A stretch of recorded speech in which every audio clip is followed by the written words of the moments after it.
Indonesia memiliki keanekaragaman budaya yang sangat banyak. Begitu pula dengan keanekaragaman hayati di Indonesia yang begitu beragam dan menjadikannya Indonesia menjadi peringkat kedua dengan biodiversitas tertinggi di dunia.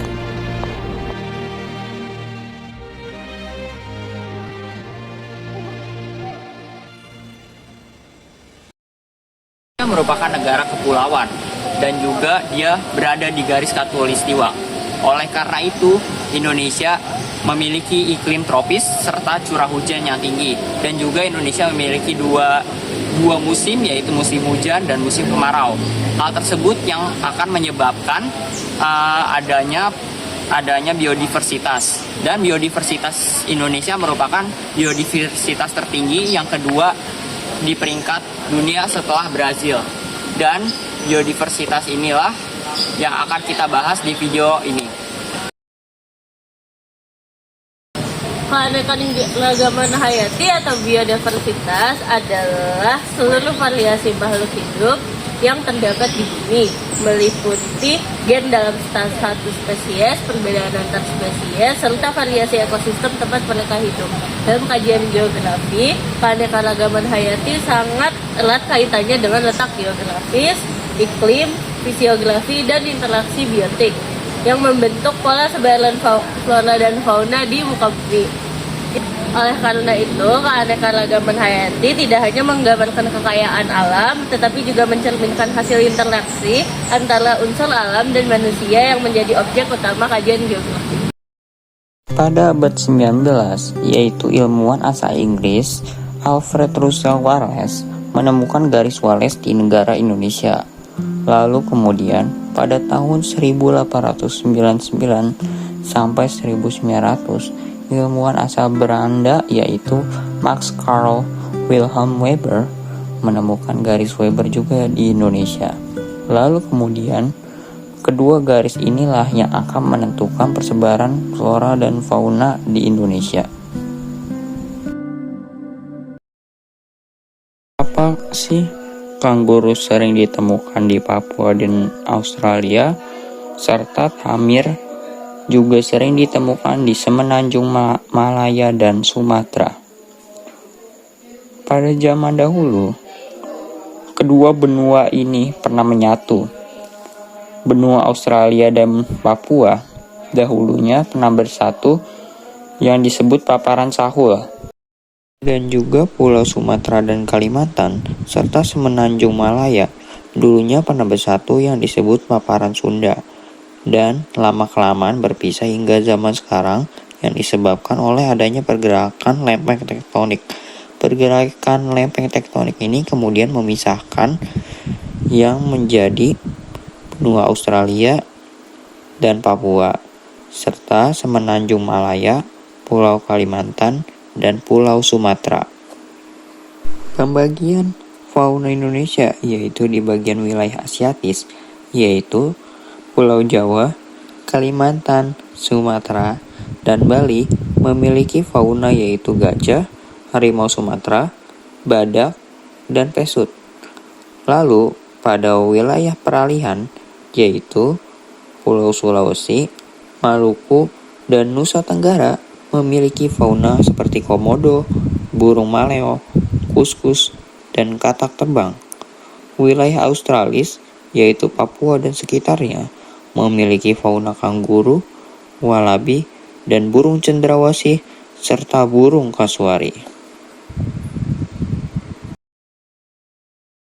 Perkenalan tumbuhan di Indonesia meliputi flora Sumatera Kalimantan, flora Jawa Bali, flora Kepulauan Malaysia, dan flora Papua. Tumbuhan yang dapat ditemukan di Sumatera Kalimantan seperti meranti, damar, dan rafflesia. Tumbuhan yang dapat ditemukan di Jawa Bali seperti Edelweiss Jawa, sedap malam, dan bunga kantil. Tumbuhan yang dapat ditemukan di Kepulauan Malaysia seperti kenari, cendana, dan bintanggur. Serta wilayah Kepulauan Malaysia itu mencakup Kepulauan Nusa Tenggara, Sulawesi, dan Kepulauan Maluku. Dan yang terakhir ada flora Papua yaitu seperti eukaliptus, matoa, dan rhododendron.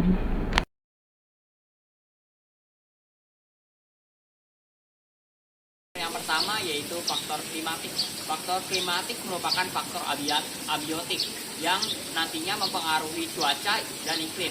Unsur utamanya yaitu seperti sinar matahari, udara, hujan, dan juga angin. Contohnya seperti perbedaan antara kutub utara dan gurun. Kutub utara memiliki suhu yang rendah yang membuat flora dan faunanya memiliki tahan terhadap suhu yang rendah. Contohnya seperti beruang kutub dan juga lumut. Sedangkan di gurun hanya hewan-hewan tertentu dan flora tertentu yang dapat hidup di sana. Dikarenakan curah hujan yang rendah dan juga suhu udara yang berkurang dan juga serta suhunya sangat tinggi yang panas. Contohnya seperti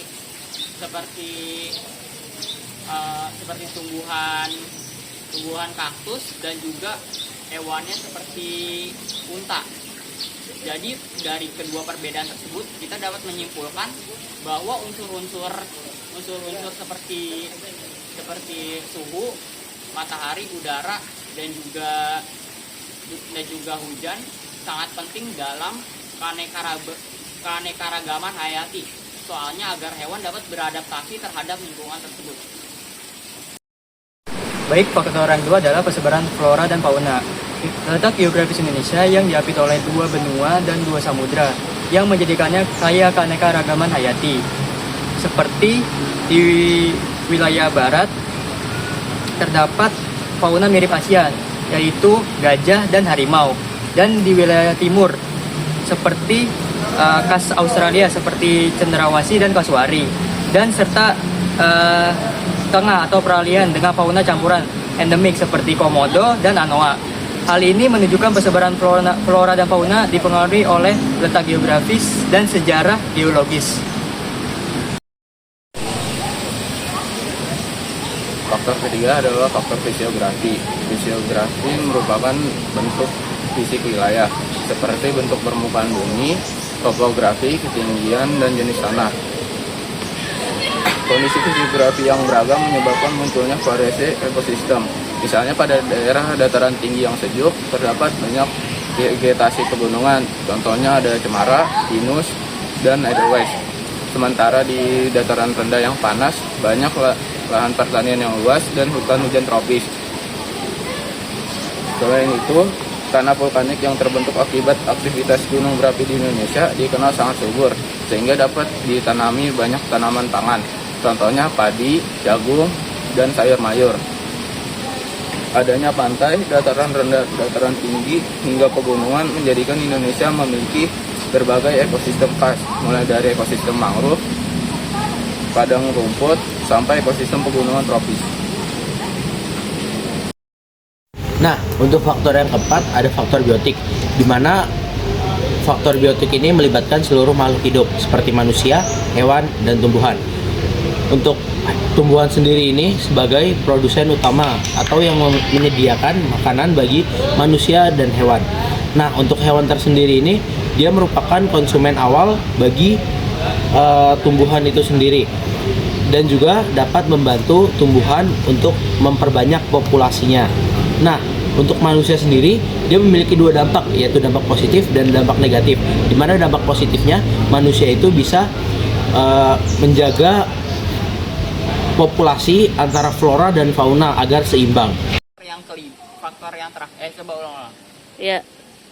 1, 2, 3. Faktor yang terakhir yaitu faktor edafik, yaitu yang berkaitan dengan keadaan tanah pada suatu wilayah yang nantinya mempengaruhi adanya keanekaragaman yang seperti flora dan fauna.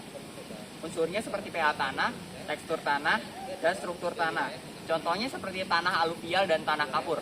Tanah aluvial jauh lebih subur daripada tanah kapur. Oleh karena itu, tanah aluvial lebih banyak ditanami oleh tumbuhan-tumbuhan yang beragam, sedangkan tanah kapur lebih sedikit dikarenakan tanahnya yang cenderung tidak subur, sedangkan tanah aluvial lebih subur. Oleh karena itu dapat kita simpulkan unsur-unsur seperti pH tanah, tekstur tanah, dan struktur tanah, serta kandungan air atau kandungan udara sangat penting dalam pembentukan keanekaragaman hayati atau biodiversitas. Oke, jadi dari kelima faktor tersebut dapat dilihat bahwa keanekaragaman hayati adalah hasil dari interaksi kompleks antara kondisi alam dengan makhluk hidup. Indonesia menjadi salah satu negara dengan biodiversitas terbesar di dunia berkat kombinasi faktor-faktor tersebut. Namun, pelestarian keanekaragaman hayati tidak bisa dibiarkan berjalan alami saja, melainkan perlu dijaga bersama-sama agar tetap berkelanjutan. Nah, sebagai generasi muda, kita bukan hanya sekedar memahami, tapi kita juga menjaga. Kalau kita tidak menjaga kelestariannya, sumber daya yang sangat berharga ini akan hilang dan akan berdampak buruk bagi kehidupan. Sekian video faktor-faktor keanekaragaman hayati. Semoga video ini bermanfaat. Assalamualaikum warahmatullahi wabarakatuh.